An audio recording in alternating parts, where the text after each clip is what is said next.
If Jimmy Garoppolo doesn't go down with that injury, are the San Francisco 49ers in the Super Bowl this year? No, they couldn't draft like they did. And we've seen what the impact of the draft is on this football team. For as much as we get enamored with offense, because Dan does great tapes, this defense is built to last for a long time. And it's because of that Jimmy G injury.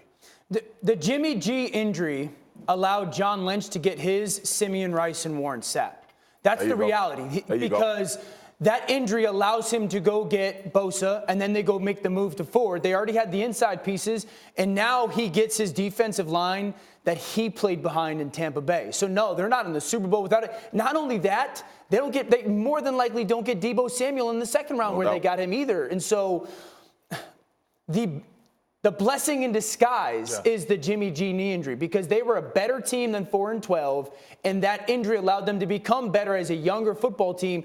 And then you go get Bosa, and then you trade for D Ford, and then there's your Warren Sapp and Simeon Rice. Yeah, he called it unintentional tanking in the meeting this morning. Which I mean, glass half full, right? We yeah. saw this also when Peyton Manning hurt his neck, and they got Andrew Luck, and they were able to get their franchise quarterback moving forward. Sometimes, things happen like this, and you just have to take advantage of it. And now what that allowed them to do is get those outside pass rushers. Now they play complementary football. That now they can play a team game that's built around a running game and a defense that you can't just get fast scores on.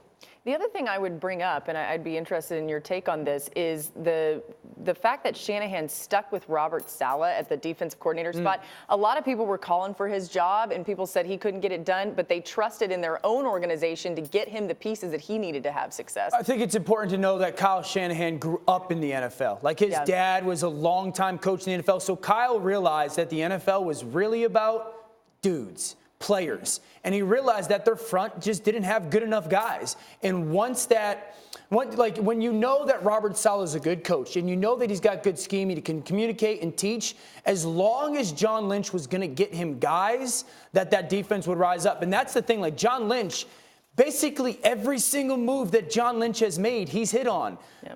Quan Alexander, he hit on. Traded for D Ford, hit on. Went and got Sherm, he hit on that. Stuck with Jimmy G, too, as well. Like, they paid Jimmy G early, stuck with Jimmy G, and didn't use one of those early picks on a quarterback. So, to your point, like, Kyle trusting Robert Saleh as a good coach as long as he got good players. A lot of what we talked about earlier about being built for a dynasty, that's the reason. For me, it's John Lynch. Like, I know we're going to continue having this conversation, but John Lynch deserves a tremendous amount of credit for being able to identify that there needs to be stability first.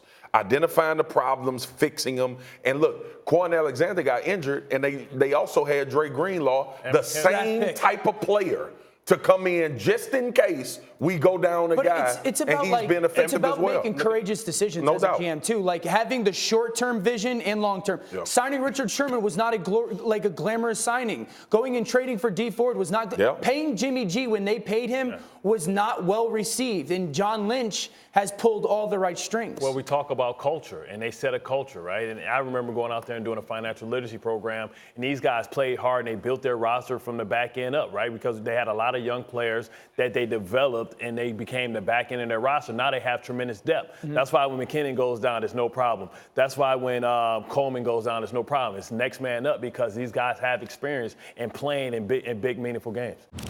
Thank you for watching ESPN on YouTube. For more sports and analysis, download the ESPN app, and for live streaming sports and premium content, subscribe to ESPN Plus.